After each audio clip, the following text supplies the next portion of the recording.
All right, you're welcome back. This is still Breakfast Daily here on Citi TV. It's now time for our personality segment. And today we're speaking to the inaugural Executive Director of the Center for Studies on Africa and its Diaspora, Edvige Jean-Francois. Now, Edvige is an award-winning multilingual global journalist, and she, of course, has been appointed the inaugural Executive Director of the Center for Studies on Africa and its Diaspora at Georgia State University. Enjoy this conversation.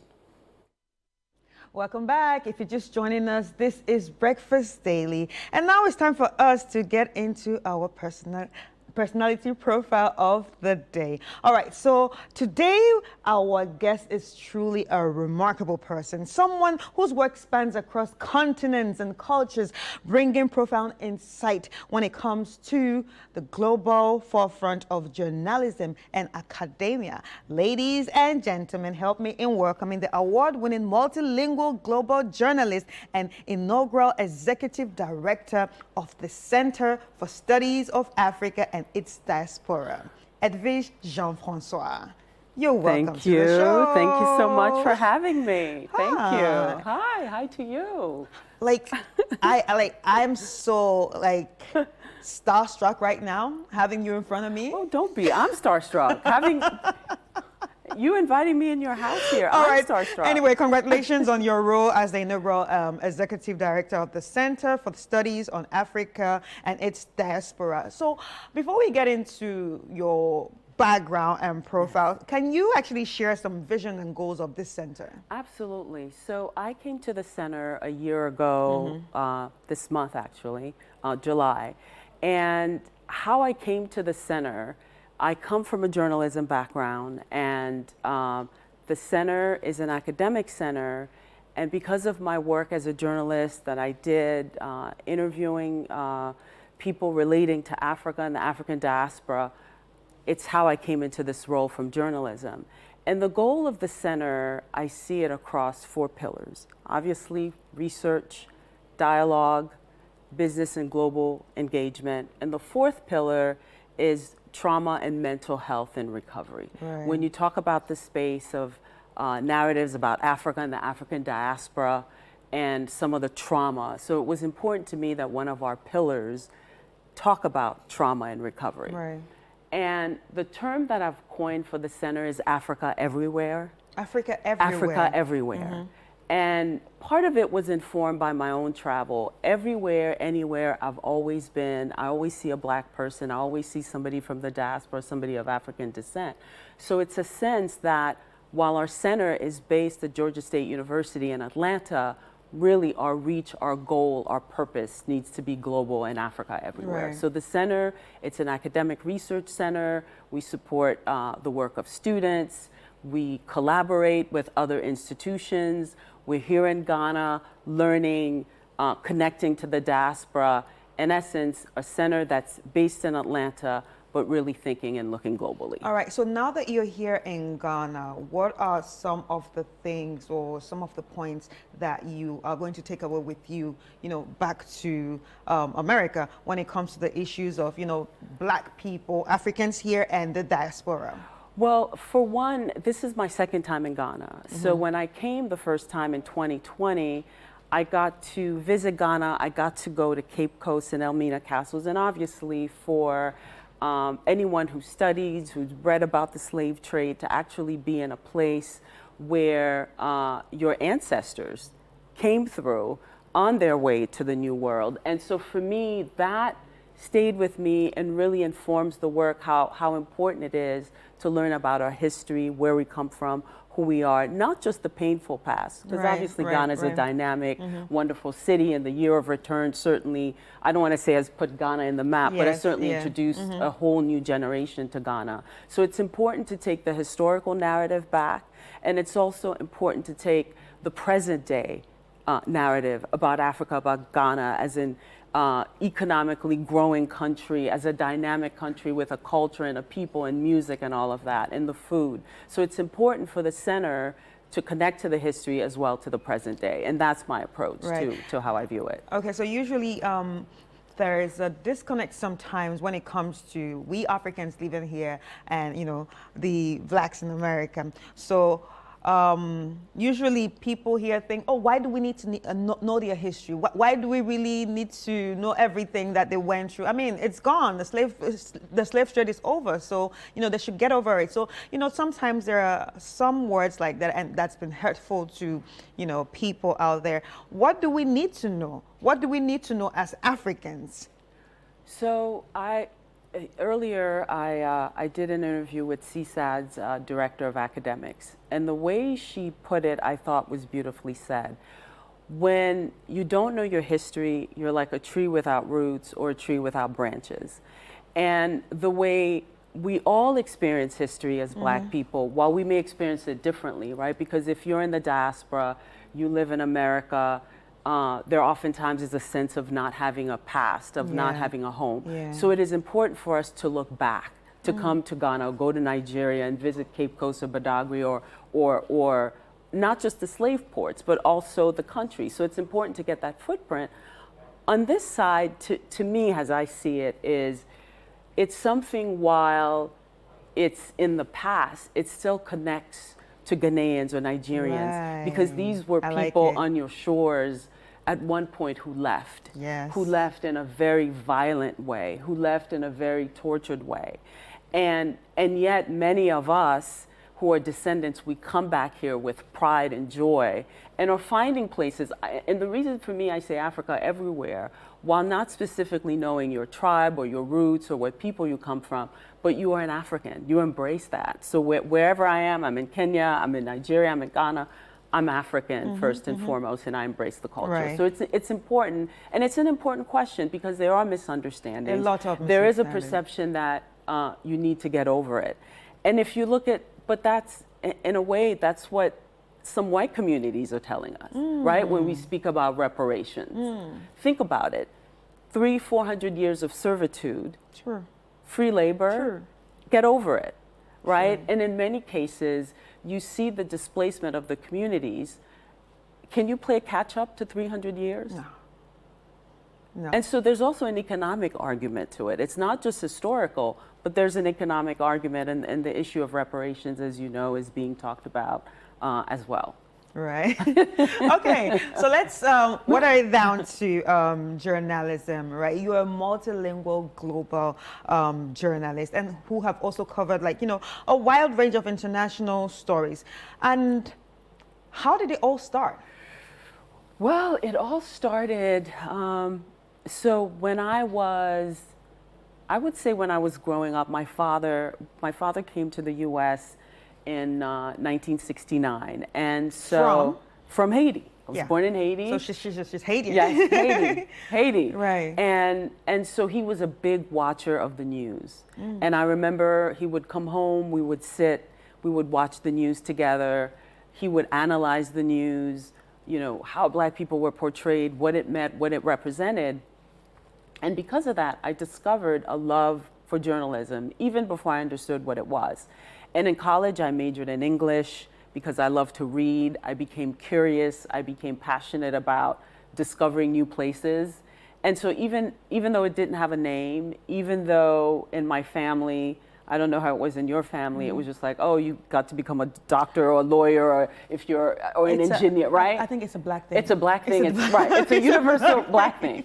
And I was like, there's no way. And imagine when you say you're going to become a journalist, and first thing they think of repression, you're going to, you know, political, and all of that. And so that's really how the journey began. And I went to graduate school for journalism and got my first job. And the rest, as they say, is history. Right. And I've had a career that really has been very interesting in the sense that it's been multi-layered, right? Yeah. The opportunity to do long form and short form and travel to different parts of the world and meet people, everyday, ordinary people, and also having covered the White House. So a range. Right. And I think that's why in this new role as journalists, as you know, we're perpetual learners, right? We just suck it all up. And so for me, the opportunity to come to academia from that background was something that I embraced wholeheartedly. All right, so in your work in journalism, and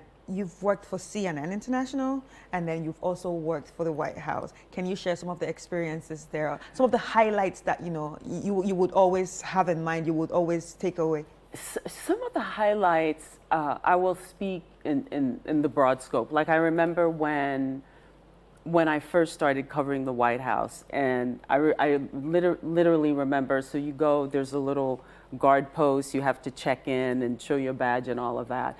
And when you first walk onto the grounds, and I'm thinking, I was just like, here I am, this Haitian kid, right, born in Haiti, like immigrant woman, black woman, wow. And to now be walking into the press briefing room, or when they would do these sprays, as we call them, when you'd go into the Oval Office and there was heads of state. And to me it was incredible because you're sitting, there's the term, I don't know if you've heard it, the room where it happened. The room where it to happened. actually Yeah. be in those rooms with the people making it happening. It was very surreal. It was very surreal. And I very much enjoyed covering politics. It still, it humbles you in a way because you feel like you have a responsibility to tell the truth, to document your stories, the narratives that you're covering in a way that people, while not there, can also connect to what you do. So anyway, so it's been a thrill for me. Right. All right, so let's go back to Haiti. We all know about the Haiti 2010 earthquake. Where were you by then? So I was actually at work at CNN, and the quake happened at about 4:53 in the afternoon. And I remember I sat there, and in the newsrooms, you have monitors all around you. And so the CNN breaking news came, and immediately I said, oh my goodness. And I remember going to, I remember immediately phoning a family member in Haiti, and the last thing I heard was dust everywhere. Oh. Yeah, you're looking, so Wow. actually you're looking at an image right now of the presidential palace. And this is inside the palace. This is a room called the Room of Busts with different past presidents of Haiti. Yeah. This is me walking through a cemetery. So where coffins had gotten unearthed. As I walked through the cemetery, there were bones everywhere. Yeah, because the earth had literally come up and displaced everything. And what was the challenge for me? So my father is buried in Haiti. So while I was working there, I was there for about a month and had not gone to see his gravesite. So because of what I had seen at the cemetery, I feared that I would go there and would find him displaced. Yeah. Luckily, when I got there, it was completely intact. And I remember just crying and just this sense of relief. And one of the moments I remember, I was on a balcony because so many people had died, more than 250,000 people, that they were collecting bodies in dump trucks Yeah. and doing mass burials. And I remember there was one truck full of bodies, and there was a woman on her back, and rigor mortis had set in. And I remember thinking that could have been my mother. Wow. Because my mother was scheduled to go to Haiti about 4 days before the quake. And I remember calling her and I said, Mom, let's change your flight. Oh my. And it was really, it wasn't even something like karma. It was more like, oh, I think we can get a better fare if it was the divine, actually. So my mother would have been there just a couple days before it happened. And so she wasn't there. So for me, seeing all the bodies, seeing the displacement, I kept thinking about her, that she could have been there. Right. And it was, for me as a journalist, covering a story from the place you were born at a time of trauma and complete heartbreaking stories that, as you would talk to people, it affected me greatly. Wow. It affected me greatly. But I hope you're better now. Oh, I am. I mean, it's as journalists, it's also part of the job, which was what was interesting, because you have to still be a professional, but yet it's something that's personal. So you have to balance the personal and the professional. Wow. As we have to do in this industry. Wow, the job, all for the job. Yeah. All right, Yeah. so let's just bring some happy moments. How was childhood like? What was growing up like? Oh my God, growing up was amazing. I grew up in a large Haitian family based in New York, but I also spent part of my childhood living in Montreal, Canada. So it was always going back and forth. So the drive between New York, where I lived, in Canada was like a 6-hour drive, and we would do it all the time. I spent time going to school in Canada. Families would come over, food, music. Haitian history was very important because there was a measure of pride about Haiti being the first to rebel and gain its independence. So we heard the stories in the home. We heard the stories about what it was like hearing about the stories of the Haitian Revolution. And we also heard the stories about the dictatorships, right? The repression as well, and the challenges that Haitian people faced under various governments. But what I think for us as a people is, because Haiti has such an important point in history, but has also had a very challenging time as a country, I think because of that, we are even more proud of being Haitian, because we feel it's necessary to communicate to people with who we are, because Haitians can be demonized, even in the media, you know, admittedly. So it was a very happy childhood. Music was very big in our family. Church was very big in our family. My mother was a big church goer. My father played the saxophone on weekends. We were the kind of family where people would just come over, right? These days, if somebody showed up at your house unannounced, you'd call the police, right? You'd be like, what are you doing, like, what right? are you doing here? I mean, I even get freaked out when my phone rings because we're so used to texting. True. We're literally texting to say, can I call you? So just imagine, can I call you? Just imagine the disconnection, right? So back then, people would just come over and they would wait if my parents weren't home. So it was a terrific, terrific childhood. And also part of integrating into a new society as a Haitian person, you face challenges as well, right? Learning a new language, becoming part of a whole new country, a whole new world. And because I was always such a curious child, I think it was a natural thing for me to become a journalist anyway, because I wanted to see the world. I was curious about what was happening on the other side of the world. Wow. And now you talked about culture, you know, maintaining the whole Haitian culture. How was it for you to maintain that? Because you had moved to another country, but you can still speak your language. Completely. You can still speak French.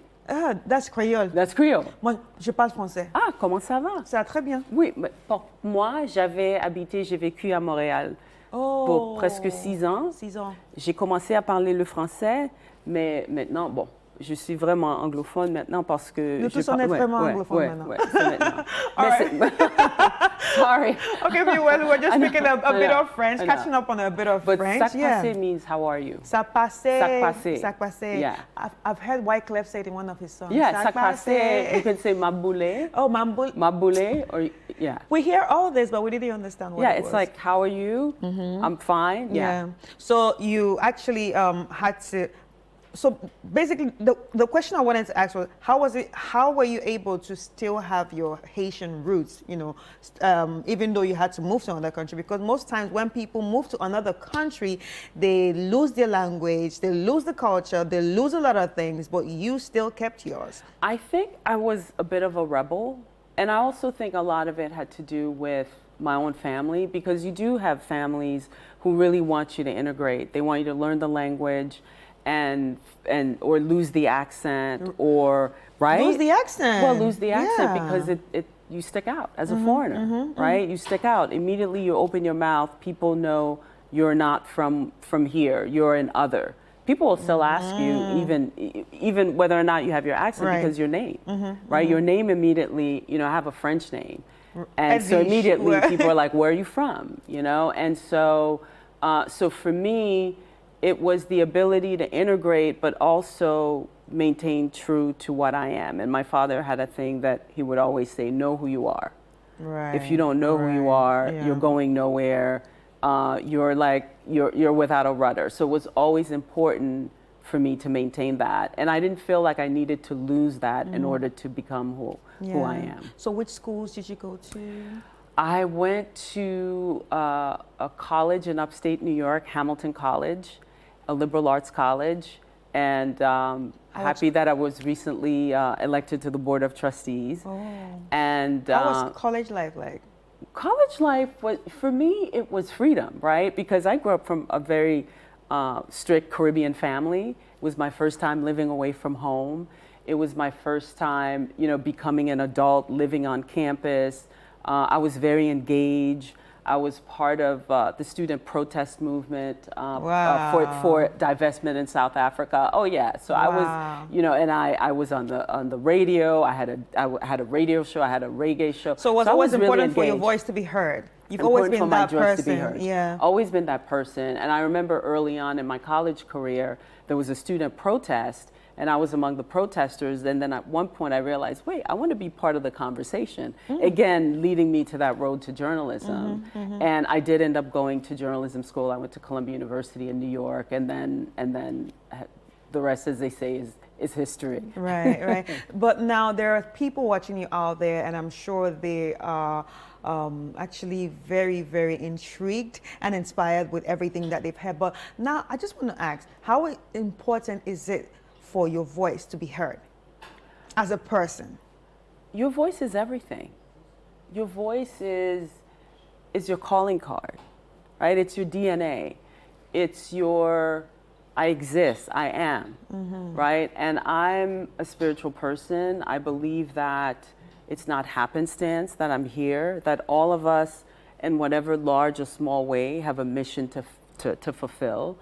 And so if you don't speak out, if you silence yourself, if you're fearful, then you've lost part of yourself.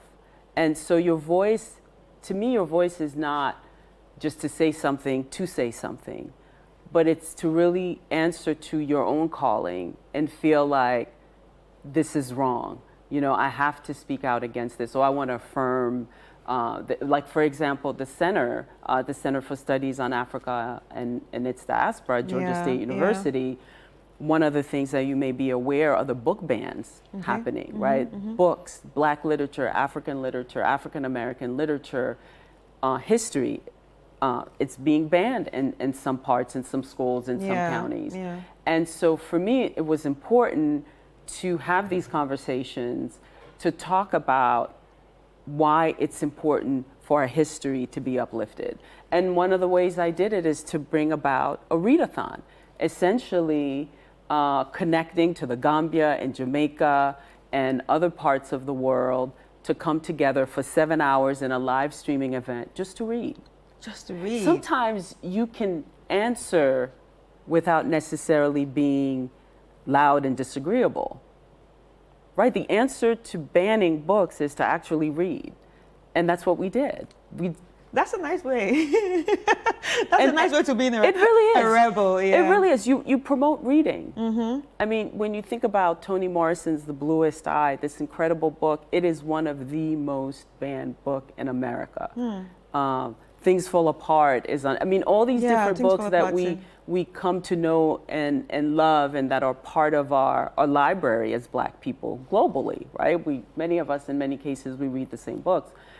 And to me, that's what your voice is for. Right. That's what your voice is for. Right. And you have a platform, and I'm sure there are people who look to you and are inspired by you, and look to you to be a source of information and of strength, because there are people out there going through things, and they may feel like, I don't have anybody represent me. I don't have a platform. How is my voice heard? Right. And I'm a believer that no matter how small your sphere, that you have a bigger voice than you think that you have. Wow, this has been very insightful. But is there any mantra that you believe in?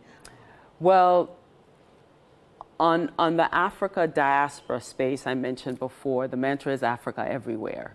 So you come to Atlanta, you're Africa. I come here, Africa is here. No matter where you go, Africa exists. And I think, so my personal mantra when it comes to my guiding principle, I mentioned before, it's really simple. Know who you are. Know who you are. I had to know who I am, because there are rooms that I was mentioning earlier, you walk into rooms where it happened. There are rooms where you enter, where you know some may feel like you don't belong. You still have to, if you know who you are, you own your space, you catch your breath, and then you push through. Okay. And so I would say that's my personal mantra. In terms of my spiritual mantra, it's really faith. I'm a person of faith, and I really, really believe that has grounded me, that has given me purpose.